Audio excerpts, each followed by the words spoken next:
میں نہیں چاہتا اسے کوئی کانٹے جتنی بھی تکلیف دے۔ یہ کہتے یکشاشا اس کے لبوں پر اپنے لب رکھتا، اس کی سانسیں خود میں انہیل کرنے لگا۔ وہ بہت نرمی سے اس کے لب چوم رہا تھا۔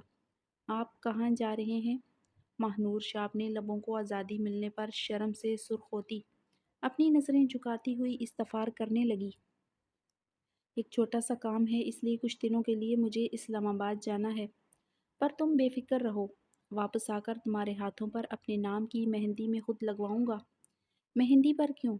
ماہنور شاہ اس کی بات سنتی نہ سمجھی کے تاثرات لیے اس سے پوچھنے لگی، میری جان یہ تو تم ابھی جب نیچے جاؤ گی تمہیں معلوم ہو جائے گا، خود کو مینٹلی اور فزیکلی تیار کرو مجھے خود میں سمانے کے لیے، اب تمہارا ایک نخرہ بھی برداشت نہیں کروں گا۔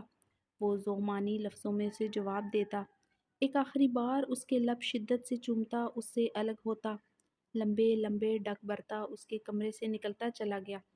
اس کی اسلام آباد میں بہت اہم میٹنگ تھی جس کے لیے اس کا جانا بہت ضروری تھا، اور کچھ بہت سے اہم انکشاف ہونے تھے جو شاید اس نے سوچے بھی نہ تھے۔ آہ بس اب ایک بار بھی اور نہیں، بہت کر لی تم نے اپنی منمانی، جاؤ یار، تمہارا وہ مزہ نہیں جو مجھے اس بار والی لڑکی سے آتا ہے۔ وہ اس کے بار بار ٹوکنے پر اسے خود سے دور چٹکتا ہوا کہنے لگا، اچھا ساری رات میرے ساتھ گزارنے کے بعد بھی تمہیں مزہ نہیں آیا؟ مجھ میں اپنی گرمی انڈیل کر بھی تم پیاسے ہو، تو میں کیا کروں؟ جاؤ اس کے پاس ہی جو تمہاری پیاس بجھا سکتی ہے۔ وہ لڑکی برا مانتی ہوئی اپنے برہنہ جسم پر کپڑے پہننے لگی۔ اس کا جواب سنتا وہ اسے پھر سے بستر پر لٹاتا اس کے کپڑے بے دردی سے اتارنے لگا۔ کیا کر رہے ہو؟ چھوڑو مجھے، یہ کیا بدتمیزی ہے؟ وہ لڑکی ہلکا سا چیختی مزاحمت کرتی کہنے لگی، کل رات تم خود میرے پاس آئی تھی جب میں نے تمہیں کہا بھی تھا کہ میری پیاس اتنی جلدی نہیں بجھے گی، تب تم نے کہا تھا کہ تم اپنی پوری کوشش کرو گی مجھے خوش کرنے کی۔ ہاں کہا تھا، مگر یہ نہیں کہا تھا کہ تم مجھے چلنے پھرنے کے قابل بھی نہ چھوڑو۔ وہ اس کے سینے پر مکہ جڑتی نہ روٹھے پن سے کہنے لگی، یہ تمہاری اپنی چوائس تھی، میری بستر کی زینت بننا، تو مجھے دل کھول کر تمہیں وہ شرف بخشنے دو۔ یہ کہتے وہ ایک بار پھر اپنی تمام طاقت لیے اس کو رانوں سے زور سے جکڑتا ایک جھٹکے سے سمایا تھا۔ وہ تڑپتی ہوئی اس کے کندھے زور سے اپنے ہاتھوں سے پکڑتی مدہوش سسکیاں بھرنے لگی۔ وہ اتنی شدت سے اس میں سما رہا تھا کہ وہ خود کو لذت کی انتہا پر محسوس کرتی آہیں بھرنے لگی۔ وہ اس کی گردن کو ایک ہاتھ سے پکڑتا آخری حد تک اس میں سما رہا تھا۔ ہانیہ شاہ اور ماہنور شاہ اس وقت حویلی کے گارڈن میں بیٹھی اپنے ڈریسز کے کلر کے بارے میں ڈسکس کرتی زیمل خانزادی کے لیے کوئی سرپرائز پلان کر رہی تھی۔ مانو جو میں سوچ رہی ہوں، کیا تم بھی وہی سوچ رہی ہو؟ ہانیہ شاہ اپنے شیطانی دماغ میں کوئی شرارت سوچتی ہوئی کہنے لگی، پر ہانی ایسا نہ ہو لالا بہت زیادہ خفا ہو جائیں اور کہیں زیمل بھی ہم سے ناراض ہوگی تو پھر کیا ہوگا؟ اوہو مانو، ایک تو تم پیپر سے پہلے رزلٹ کیوں نکال کر بیٹھ جاتی ہو؟ خود تو کوئی آئیڈیا ہوتا نہیں تمہارے پاس، اوپر سے مجھے بھی ڈرا دیتی ہو۔ ہانیہ شاہ سخت بدمزہ ہوتی کہنے لگی، اور تم تو جیسے بہت ڈر جاتی ہو نا؟ ماہنور شاہ برا مناتی کہنے لگی، میں نے سوچ لیا ہے کہ ہم نے کیا کرنا ہے اور کیسے کرنا ہے، تم بس اپنا منہ بند رکھنا، لالا کو کچھ پتہ نہ چلے۔ پر ابھی چلو نا، کتنا لیٹ ہو گیا ہے، ہم نے آج ہی اپنے ڈریس سلیکٹ کرنے ہیں کیونکہ کل لالا یونی میں ہوں گے اور ہم نے ٹائم سے پہنچ جانا ہے۔ میں لالا کو چلنے کا کہتی ہوں، تم چادر پہن کر جلدی سے آؤ بس۔ اور ہاں یاد آیا، مانو تمہیں چاچو جان نے اپنی اسٹڈی میں بلایا تھا، یاد سے ان کے پاس چلی جانا جب تک میں ہمدان لالا کو شاپنگ پر جانے کے لیے راضی کرتی ہوں۔ اوکے، میں بابا جان کے پاس جاتی ہوں، ان کی بات سن کر لالا کے روم میں ہی آ جاؤں گی، جب تک تم انہیں منا لینا پلیز۔ ماہنور شاہ اس کی بات سنتی اپنی جگہ سے کھڑی ہوتی حویلی کے اندر داخل ہوتی ذیشان شاہ کے اسٹڈی روم کی جانب قدم بڑھانے لگی۔ ذیشان شاہ اسٹڈی میں بیٹھے کسی فائل پر سائن کر رہے تھے جب ان کے کانوں میں اپنی بیٹی کی آواز گونجی جو اندر آنے کی اجازت مانگ رہی تھی۔ وہ مسکرا کر اسے دیکھتے اپنے پاس بلانے لگے، بابا جان آپ نے مجھے بلایا؟ ماہنور شاہ ان کی چیئر کے پیچھے کھڑی ہوتی اپنا سر ان کے کندھے پر ٹکاتی ہوئی لاڈ سے استفار کرنے لگی، جی میری شہزادی، میں آپ کا کافی ٹائم سے ویٹ کر رہا تھا، مجھے آپ سے کچھ ضروری بات کرنی ہے۔ ذیشان شاہ اسے پیار سے کہتے اپنی چیئر سے اٹھتے، اسے اپنے بازوؤں کے حلقے میں لیے صوفے کی جانب بڑھے۔ جی بابا جان، کہیں آپ کو کیا کام تھا؟ وہ معصومیت سے ذیشان شاہ کے دونوں ہاتھ اپنے نازک ہاتھوں میں پکڑتی احترام سے پوچھنے لگی۔ ماہنور، میری پیاری شہزادی بیٹی، آپ کے بابا جان کا دل بہت چھوٹا ہو گیا ہے۔ آپ کی مورے کے اس دنیا سے چلے جانے کے بعد یہ فیصلہ میرے لیے بہت مشکل ہے، لیکن اب تو لینا ہی ہوگا۔ وہ اس کے سر پر شفقت سے ہاتھ پھیرتے، آنکھوں میں ہلکی سی نمی لیے کہنے لگے۔ ان کا لہجہ نہ چاہتے ہوئے بھی آبدیدہ ہوا تھا۔ بابا جان، کون سا فیصلہ؟ آپ کیا بول رہے ہیں؟ مجھے کچھ سمجھ نہیں آ رہا۔ ماہنور شاہ باپ کی آنکھوں میں آنسو دیکھتی تڑپتی ہوئی کہنے لگی، میری شہزادی بیٹی، میں تمہاری رخصتی اپنے لاڈلے بھتیجے یکشا شاہ کے ساتھ اسی ہفتے کو کرنا چاہتا ہوں۔ میں نے بہت بڑا دل کر کے یہ فیصلہ لیا ہے۔ کیا مجھے اجازت ہے کہ میں اب اپنی پھول سی بیٹی کو اس کے گھر کا کر کے اپنے اس اہم فرض کو ادا کر سکوں؟ بابا جان، کیا آپ کیسی باتیں کر رہے ہیں؟ آپ میرے بابا ہیں۔ آپ کا ہر فیصلہ مجھے اپنے دل و جان سے قبول ہے۔ ماہنور شاہ روتی ہوئی ذیشان شاہ کے گلے سے لگتی ہچکیاں بھرنے لگی۔ وہ اسے اپنے سینے سے لگائے خود بھی آنسو بہا رہے تھے، جیسے وہ اس کی حویلی میں نہیں بلکہ کسی اور ملک میں رخصت ہو کر جا رہی ہو۔ یہ دیکھو ذرا، یہاں تو باپ بیٹی ایسے رو رہے ہیں جیسے بچھڑ رہے ہوں صدیوں کے لیے۔ ذیشان، دیکھو ذرا، بچی کی ہچکیاں بن گئی ہیں۔ بس میری پیاری بیٹی، رونا بند کرو۔ عائشہ خانم، جو اپنے کچھ قیمتی زیورات ذیشان شاہ کو دینے آ رہی تھی، ذیشان شاہ اور ماہنور شاہ کی ساری باتیں سنتی اندر داخل ہوتی کہنے لگی۔ وہ ماہنور شاہ کو پیار سے پچکارتی ہوئی چپ کروانے لگی۔ ماہنور شاہ کو اب یکشا شاہ کی بات سمجھ آئی تھی کہ وہ کیوں اسے مہندی خود لگوانے کا بول رہا تھا، تو اس نے اپنی کہی ہوئی بات ثابت کر کے دکھائی تھی۔ مانو میری بچی، یہ دیکھو، ان میں سے کون سا والا سیٹ اچھا لگ رہا ہے میری بچی کو؟ عائشہ خانم کے ہاتھ میں 4 بہت ہیوی گولڈ کے سیٹ تھے جو انہوں نے خاص اپنے پوتے اور پوتیوں کے لیے بنوائے تھے۔ وہ چاروں سیٹ اس کے آگے رکھتی پوچھنے لگی، دادی جان، جو بھی آپ کی مرضی ہو۔ وہ اتنے پیار سے بھیگی ہوئی آواز میں بولی کہ عائشہ خانم اس کا ماتھا چومتی سب سے زیادہ ہیوی سیٹ اس کو دے گئی۔ ابھی وہ اس سیٹ کو دیکھ ہی رہی تھی کہ وہ ایک اور سیٹ اس کے ہاتھوں میں تھما گئی۔ دادی جان، یہ کیوں؟ وہ کنفیوز ہوتی پوچھنے لگی۔ ذیشان شاہ اپنی موری اور بیٹی کو باتیں کرتے دیکھ کر صوفے سے اٹھ کر ٹیبل کی طرف بڑھتے، اپنے ہاتھ میں فائل پکڑتے ان دونوں کے سامنے صوفے پر ہی بیٹھ گئے۔ یہ دوسرا سیٹ میرے یکشا کی دلہن کا ہے۔ ایک سیٹ میری پوتی ہونے کی حیثیت سے دیا ہے اور دوسرا میرے لاڈلے پوتے اس حویلی جان یکشا شاہ کی بیوی ہونے کی حیثیت سے، جو بہت پہلے ہی تمہارے لیے پسند کر چکا تھا۔ آج مجھے کہہ کر گیا ہے کہ میری نور کو یہ سیٹ دکھا دیں، اگر اسے پسند نہ آئے تو کوئی اور بنوا دیں۔ یہ سیٹ ماہنور شاہ کو اس سیٹ سے بھی زیادہ بھاری لگا تھا جو عائشہ خانم نے اسے دیا تھا، اور یکشا شاہ کی پسند ماہنور شاہ کو کیسے پسند نہ ہوتی۔ وہ شرم سے اپنی نظریں نیچے جھکاتی خوشی سے چہکنے لگی تھی۔ ذیشان شاہ اپنی بیٹی کی خوشی دیکھتے دل سے سرشار ہوتے، یکشا شاہ کی لمبی عمر کی دعا کرنے لگے۔ انہیں اپنے بھتیجے کی صورت میں ہیرے سے بھی بڑھ کر داماد ملا تھا جو ان کی بیٹی کو اس دنیا کی سب سے قیمتی نعمت سمجھتا تھا۔ وہ حویلی میں نہ ہو کر بھی اسے اس کی اہمیت کا اندازہ کروا دیتا تھا۔ وہ اسے تنہائی میں ہی نہیں، سب کے بیچ میں بھی خاص ہونے کا احساس دلاتا تھا، جو سب بہت شدت سے محسوس کرتے تھے کہ ایک ہمسفر کو ہمیشہ اس کے خاص ہونے کا، اس کی اہمیت و وقار کا اندازہ کس طرح کروایا جاتا ہے۔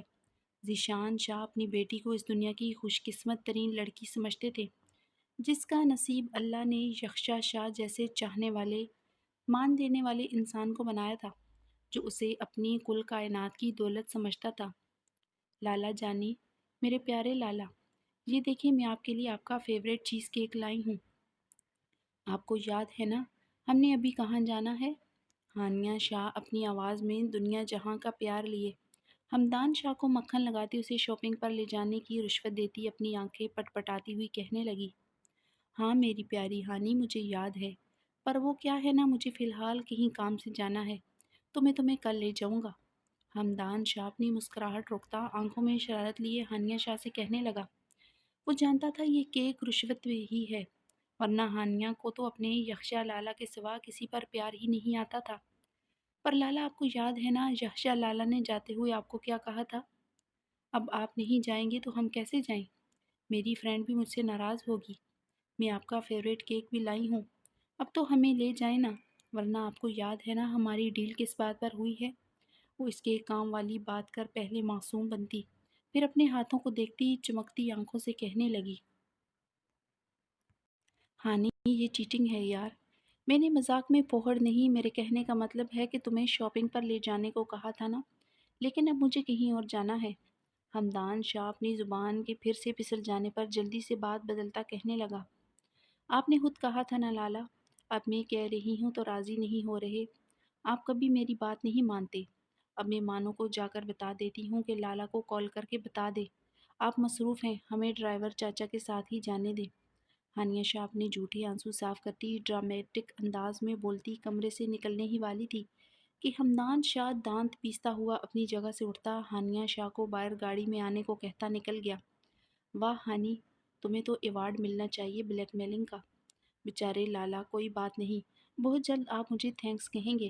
وہ ہنستی ہوئی خود سے باتیں کرتی باہر نکلی، یہ جانے بغیر کہ اس کی ہنسی کچھ دیر بعد سے ہی ماہنوں میں بند ہونے والی ہے۔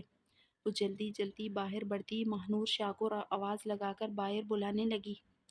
وہ ذیشان شاہ اور عائشہ خانم کو شاپنگ کا کہتی اسٹڈی روم سے باہر نکل رہی تھی۔ ہانیہ شاہ کو اتنا خوش دیکھتی خود بھی جلدی جلدی قدم باہر کی طرف بڑھانے لگی۔ وہ لوگ اس وقت کشمیر کے سب سے بڑے مال میں موجود تھے۔ ان کے ساتھ گارڈز کی گاڑیاں بھی تھیں، جو سید ہمدان شاہ مال سے بہت پیچھے ہی رکوا چکا تھا۔ دیکھو زیادہ دیر نہیں کرنا، بس جو بھی لینا ہے جلدی جلدی ایک ہی شاپ سے لے لینا۔ ہمدان شاہ ان دونوں کو اپنے ساتھ لیے ایک ڈیزائنر شاپ کی طرف بڑھتے کہنے لگا، پر لالا، ہماری تو یہ ڈیل ہوئی تھی کہ آپ ہمیں لے کر جائیں گے، یہ نہیں ہم آپ کے آرڈر پہ بھی مانیں گے۔ ہانیہ شاہ اپنے منہ پر شرارتی سی مسکراہٹ لیے کہنے لگی، میری پیاری ہانی، یہ مت بھولو کہ کل بھی تم نے میرے ساتھ ہی جانا ہے، تو جلدی چلو اور شاپنگ پر فوکس کرو، ورنہ کیا پتہ میرا موڈ ہی بدل جائے۔ ہمدان شاہ ان دونوں کی عادت سے واقف تھا کہ جب بھی وہ شاپنگ پر آتی ہیں تو 4 گھنٹوں سے پہلے فارغ نہیں ہوتی، اور زیادہ نخرے تو ہانیہ شاہ کے ہوتے ہیں، جیسے ایک ہی جگہ سے کچھ پسند آ جائے۔ یہ تو ناممکن سی بات ہے، کیونکہ ہر دفعہ ہی ہمدان شاہ کو اپنے لالا کے حکم پر ان کے ساتھ ہی آنا پڑتا تھا۔ یکشا شاہ اسے ہمیشہ قربانی کا بکرا بناتا، خود بیچ میں سے اسے غائب ہوتا تھا، کہ جیسے شاپنگ نام کی کوئی چیز شاید ہی دنیا میں ایگزسٹ کرتی ہو۔ غم قلب ایپیسوڈ نمبر 22، تحریر حیات۔ ہانی یہ دیکھو کیسا لگ رہا ہے۔ ماہنور شاہ ایک بہت ہی پیاری میکسی سلیکٹ کرتی ایکسائٹڈ ہوتی ہانیہ شاہ سے پوچھنے لگی، مانو اس کا کلر دیکھو نا، تم نے خود ہی تو کہا تھا کہ زیمل نے برتھ ڈے کی بلیک اینڈ پنک تھیم رکھی ہے، تو اب کیا تم یہ بلو پہن کر جاؤ گی؟ اوہو ہاں، میں بھول گئی تھی، کچھ اور دیکھتے ہیں بلیک کلر میں۔ ماہنور شاہ اپنے سر پر ہاتھ پھیرتی ہوئی کہنے لگی، وہ دیکھو مجھے مل گئی ہم دونوں کے لیے سیم ڈیزائن کی میکسی، اور دیکھو کلر بھی بلیک اور پنک ہے۔ ہانیہ شاہ اس ڈیزائنر شاپ کے سائڈ کارنر پر ہینگ ہوئے ڈریسز دیکھتی ماہنور شاہ کو اشارہ کر کے بتانے لگی، پر ہانی اس کا فرنٹ گلا دیکھو نا کتنا ڈیپ ہے، کیا ہم اب یہ پہن کر جائیں گے؟ مانو وہ والا نہیں، پرپل کے پیچھے والا ڈریس دیکھو نا، وہ بلیک والی لانگ میکسی اور اس کے ساتھ تھوڑا پیچھے پنک والی، آؤ وہاں جا کر دیکھتے ہیں۔ ہمدان شاہ بیزاری سے ان دونوں کو دیکھتا اپنے ہاتھ میں پہنی واچ میں ٹائم دیکھ رہا تھا۔ ان لوگوں کو تقریباً 1 گھنٹہ ہو گیا تھا۔ وہ لوگ شام کے 6 بجے مال میں آئے تھے، اب گھڑی 7 بجا رہی تھی۔ وہ دونوں اس 1 گھنٹے میں کوئی 5 ڈیزائنر شاپس میں اپنی پسند کے لباس ڈھونڈنے میں ناکام ہوئی تھی۔ جو ڈریس ہانیہ شاہ کو چاہیے تھا، آخر وہ اسے اس ڈیزائنر بوتیک سے مل گیا تھا۔ یہ ایک بہت ہی اسٹائلش سی بلیک کلر میں ویسٹرن سٹائل کی لانگ میکسی تھی، جس کا فرنٹ گلا پوری نیک کو کور کرتا تھا۔ اس کے چھوٹے اور بڑے بلیک کلر کے ہی پرلس لگے ہوئے تھے۔ اس کی سلیوز نیٹ کی بنی ہوئی تھی، باقی پوری میکسی پر چھوٹے چھوٹے بلیک موتی پنچ ہوئے تھے۔ یہ بہت بڑے فلیر والی انتہائی نفاست سے بنی ایک قیمتی میکسی تھی، جو ہانیہ شاہ کی بالکل مرضی کے مطابق بنی ہوئی تھی۔ اس کے ساتھ ہی لائٹ پنک کلر کی سیم کام کے جیسے ایک اور میکسی بھی تھی جو ماہنور شاہ کو پسند آ گئی تھی۔ ہانیہ شاہ کو تو اس کی مرضی کے مطابق ہی ڈریس مل گیا تھا، لیکن اس ڈریس میں ماہنور شاہ کو ایک کمی لگی تھی، جو تھی دوپٹے کی۔ ہانیہ شاہ پر کوئی سختی نہیں تھی دوپٹہ لینے کی، لیکن ماہنور شاہ کو بچپن سے ہی دوپٹہ لینے کی عادت تھی، اور کچھ یکشا شاہ کی سختی بھی تھی۔ ہانیہ اس کے ساتھ کوئی دوپٹہ نہیں ہے، ایسا نہ ہو ہمیں ڈانٹ پڑ جائے، کوئی اور دیکھ لیتے ہیں۔ ماہنور شاہ کو ایک پرفیکٹ برتھ ڈے ڈریس میں دوپٹے کا نقص نکالتے دیکھ ہانیہ شاہ سخت چڑھتی ہوئی کہنے لگی، مانو وہ گرلز کا ایونٹ ہے، وہاں سب فیملیز ہی ہوں گی، اور تم نے تو مجھے بتایا تھا کہ فیملی کا کوئی لڑکا ہماری لڑکیوں والی سائڈ پر نہیں آئے گا۔ سو جسٹ چل، بہت مشکل سے یہ مجھے پسند آئی ہے، پلیز زیادہ پریشان مت ہو، کوئی نہیں ڈانٹنے والا۔ تم تو دوپٹہ سر پر لینا جانتی نہیں ہو، تمہیں عادت ہے نا، لیکن میں اگر یکشا کو پتہ لگ گیا کہ میں بغیر دوپٹہ لیے ہی چلی گئی ہوں تو وہ مجھ سے بہت خفا ہوں گے۔ اوہ مانو گرلز ایونٹ ہے نا، ہم ایک کام کرتے ہیں، ان ڈریسز کے ساتھ نیٹ کا کوئی سمپل لائٹ ویٹ تمہارے لیے دوپٹہ لے لیتے ہیں۔ اوکے اب تم لالا کے ساتھ جاؤ، پیمنٹ کرنے میں ابھی آتی ہوں۔ پر تم کہاں جا رہی ہو ہانی؟ ماہنور شاہ اسے ایکسائٹڈ ہوتا دیکھ کر پوچھنے لگی۔ تم جانتی ہو نا کہ ہم مال آئیں اور میں اپنی فیوریٹ چوڑیاں نہ لوں، یہ ہو سکتا ہے کیا؟ میں جلدی سے 10 منٹ میں واپس آئی۔ ہمدان شاہ کی اب جیسے بیٹھے بیٹھے بس ہوئی تھی، وہ دونوں کو 1 گھنٹے سے بیزاری سے دیکھ رہا تھا کہ کب ان لڑکیوں کو کچھ پسند آئے اور وہ اپنے دوستوں کے پاس جا سکے انہیں حویلی ڈراپ کر کے۔ اب ماہنور شاہ کو اپنی طرف بڑھتے اور ہانیہ کو اس ڈیزائنر شاپ سے نکلتے دیکھ فوراً سے کھڑا ہوا۔ ہانی کہاں جا رہی ہو؟ ہانیہ شاہ جو نکلنے لگی تھی، ہمدان شاہ کی آواز پر رکتی کہنے لگی، لالا وہ دیکھیں میں بس 5 منٹ میں واپس آئی، جب تک آپ پیمنٹ کریں۔ ہانیہ شاہ کی آنکھوں میں ایسی چمک صرف چوڑیوں کو دیکھ کر ہی آتی تھی۔ اوکے ٹھیک ہے، جلدی سے لے کر آؤ۔ ہمدان شاہ اپنی بہن کی خوشی دیکھتا اسے جلدی آنے کا کہتا پیسے دینے کے لیے کاؤنٹر کی طرف بڑھ گیا۔ ہانیہ شاہ اس وقت بوٹل گرین کلر کی سمپل سی فراک میں ملبوس تھی، جس پر اس نے گلے میں دوپٹہ لیا ہوا تھا۔ بالوں کی ہائی پونی ٹیل بنائی ہوئی تھی، بغیر کسی میک اپ کے شفاف چہرہ لیے انتہائی حسین لگ رہی تھی۔ اس کی ہیزل گرے گہری آنکھوں میں ایک الگ ہی چمک ہوتی تھی۔ اپنی پسند کی چیزیں دیکھ کر وہ کانچ کی چوڑیوں کی دیوانی تھی۔ وہ لوگ جب بھی شاپنگ پر آتے تھے، ہانیہ شاہ اپنے لیے ہر بار ہی ہر رنگ کی چوڑیاں لیتی تھی۔ اب تو اس کی جیولری سیکشن میں ایک الگ کارنر ہر رنگ کی چوڑیوں سے بھرا ہوا تھا۔ واؤ کتنی پیاری لگ رہی ہیں، وہ ایکسائٹڈ ہوتی تیزی سے چوڑیوں کے اسٹال کی طرف بڑھ رہی تھی۔ انکل یہ والی چوڑیاں دکھائیں۔ وہ وائٹ کلر کی کانچ کی چوڑیاں دیکھتی شاپ کیپر سے مخاطب ہوئی، اور ہاں یہ گرین والی بھی، جن پر چھوٹے چھوٹے میرون موتی لگے ہیں۔ وہ دنیا سے انجان بنی چوڑیاں اپنے ہاتھوں میں پہن کر خوش ہوتی دیکھ رہی تھی۔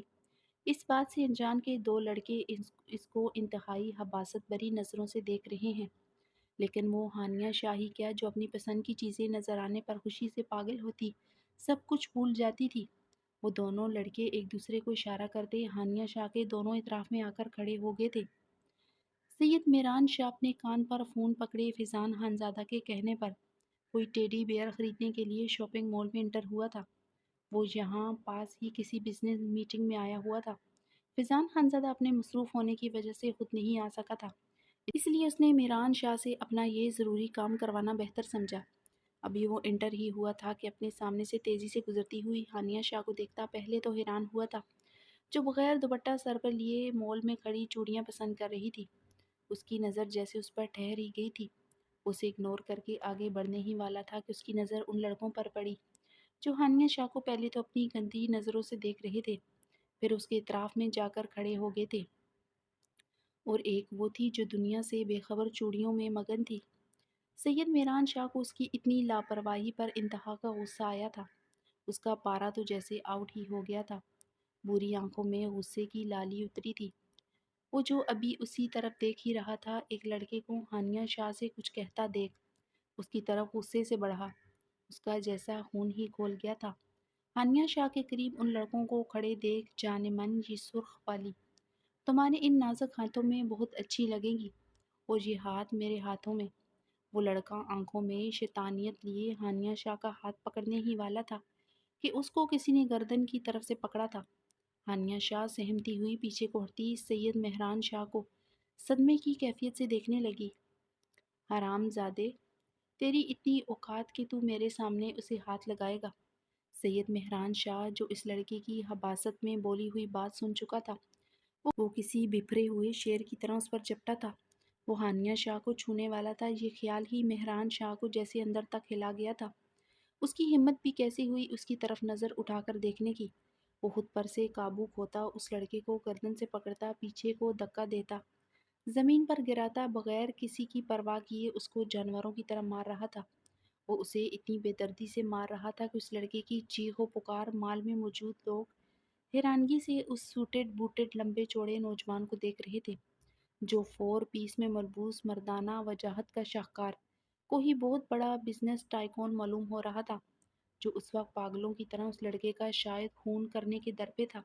اس لڑکے کو منہ اور ناک سے خون نکل رہا تھا، لیکن مہران شاہ اسے بے دردی سے پیٹ رہا تھا۔ کسی کی ہمت نہیں ہو رہی تھی اس سے آگے بڑھنے کی، جس وحشت سے وہ اسے پیٹ رہا تھا۔ اس کا دوسرا ساتھی اس لڑکے کو اتنی بے رحمی سے مارا کھاتا دیکھ کر بھاگنے ہی والا تھا کہ مہران شاہ اس کو اپنی ٹانگ مار کر زمین پر گرا گیا۔ اب وہ دوسرے لڑکے کی طرف بڑھتا اسے بھی مارنا شروع ہو گیا تھا۔ سید مہران شاہ کے گارڈز ایک طرف کھڑے اسے دیکھ رہے تھے۔ ہانیہ شاہ سہمتی ہوئی مہران شاہ کو دیکھ رہی تھی، جو کوئی وحشی لگ رہا تھا۔ اس نے لڑکے کو مار مار کر ادموا کر دیا تھا، پھر بھی انہیں لاتے گونسے مار رہا تھا۔ ہانیہ شاہ کانپتی ہوئی رونے لگی۔ اسے مہران شاہ سے اب صحیح معنوں میں خوف آیا تھا۔ اسے کوئی وحشی درندہ لگ رہا تھا۔ اس کی بری آنکھیں خون چھلکا رہی تھیں، پورا چہرہ غصے میں لال ہو چکا تھا۔ وہ جان میں ان دونوں لڑکوں سے ڈبل تھا۔ اس کا کسرتی جسم پھولے ہوئے مسلز کے آگے وہ لوگ سوکھی ہڈی معلوم ہو رہے تھے، وہ جو ان دونوں لڑکوں کو جان سے مار دینا چاہتا تھا۔ ہانیہ شاہ کو روتے ہوئے دیکھتا ان لڑکوں سے پیچھے ہٹ گیا۔ اس کا سانس پھول گیا تھا، پورے بال بکھرے ہوئے ماتھے کو سلامی دے رہے تھے۔ وہ ان لڑکوں کو اپنے گارڈز کے حوالے کرتا، انہیں اپنے اپارٹمنٹ لے جانے کا کہتے۔ ہانیہ شاہ کی طرف بڑھا۔ ہانیہ شاہ اس کو اپنی طرف بڑھتا دیکھ کانپ رہی تھی۔ جو وحشت وہ اس کو دیکھ چکی تھی، کوئی بعید نہیں تھی کہ وہ اس کی جان بخشی کر دے۔ ایسا نہ ہو کہ وہ اسے بھی غصے میں مارے، وہ تو اس کا ایک تھپڑ کھا کر ہی بے ہوش ہو جائے گی۔ ہانیہ شاہ تھر تھر کانپتی نامحسوس انداز میں اپنے قدم پیچھے لینے لگی۔ تم یہاں کیا کر رہی ہو اکیلی ہانیہ شاہ؟ وہ غصے سے غراتا ہوا ہانیہ شاہ سے مخاطب ہوتا، اسے کاٹدار نظروں سے دیکھنے لگا۔ اس کا بس نہیں چل رہا تھا وہ یہاں کھڑے لوگوں کے سامنے اس کی لڑکی کی چمڑی نکال کر رکھ دے۔ وہ خود سے لاپرواہ بنی ہوئی تھی۔ اگر وہ وقت پر نہ آتا تو وہ لڑکے اس کو اکیلا دے کر کچھ کر دیتے، اس کو چھو لیتے تو مہران شاہ اس سے آگے کا سوچ بھی نہیں سکا۔ وہ میں ہانیہ شاہ ہچکیوں سے کہتی، کانپتی ہوئی مہران شاہ کے سوال کا جواب دیتی کہ ہمدان شاہ جلدی سے آگے بڑھتے اسے اپنے حصار میں لے گیا۔ سید ہمدان شاہ جو ماہنور شاہ کے ساتھ شاپ سے باہر نکلتا چوڑیوں کے اسٹال کی طرف بڑھ ہی رہا تھا کہ مہران شاہ کو دیکھتا وہیں کھڑا ہو گیا۔ وہ ابھی دیکھ ہی رہا تھا کہ مہران شاہ کو تیزی سے آگے بڑھتے اور ان لڑکوں کو مارتے دیکھتا سارا ماجرا اپنی آنکھوں سے دیکھ چکا تھا۔ اس کی ہمت نہیں ہوئی تھی مہران شاہ کو روکنے کی۔ اسے بھی ان لڑکوں پر شدید غصہ آیا تھا، لیکن پھر مہران شاہ کو ان کو لہو لہان کرتے دیکھ اپنے دل میں ٹھنڈ اترتی محسوس کر رہا تھا، جو آگے بڑھنے ہی والا تھا کہ مہران شاہ کو غصے سے سرخ ہوتا ہانیہ شاہ کی طرف بڑھتا دیکھ بھاگتے ہوئے اپنی ہانی کے پاس آتا اسے اپنے حصار میں لے گیا۔ ہانیہ شاہ کی کمر ہمدان شاہ کی طرف تھی، اس لیے وہ اس کا روتا چہرہ نہیں دیکھ پایا، ورنہ وہ کبھی بھی اس سے اتنا دور نہ کھڑا رہتا۔ اب مہران شاہ کا رخ اس کی لاڈلی بہن کی طرف تھا، اور وہ جانتا تھا غصہ آنے پر مہران شاہ اپنے خواص کھو دیتا ہے، اس لیے جلدی سے اپنی بہن کو اپنے حصار میں لیتا کہنے لگا، لالا ہم شاپنگ پر آئے تھے، ہانی میرے ساتھ۔ ابھی وہ اپنی بات مکمل ہی کر رہا تھا کہ مہران شاہ اس کی بات بیچ میں ہی کاٹ گیا۔ اگر تم لوگ شاپنگ پر آئے تھے تو یہ یہاں اکیلی کیوں کھڑی تھی؟ جواب دو مجھے ہمدان شاہ۔ اگر یہ تمہارے ساتھ آئی ہے تو تم اس کے ساتھ کیوں نہیں تھے؟ تم اسے اپنی ذمہ داری پر لائے ہو نا، تو پھر یہ تنہا کیا کر رہی تھی؟ اس کا جہاں دل چاہے گا یہ وہاں اکیلی ہی چلی جائے گی، نہ اسے اپنا ہوش ہے نہ اپنی عزت کا۔ کہاں ہے وہ سید یکشا شاہ جو بہت دعوے کرتا ہے؟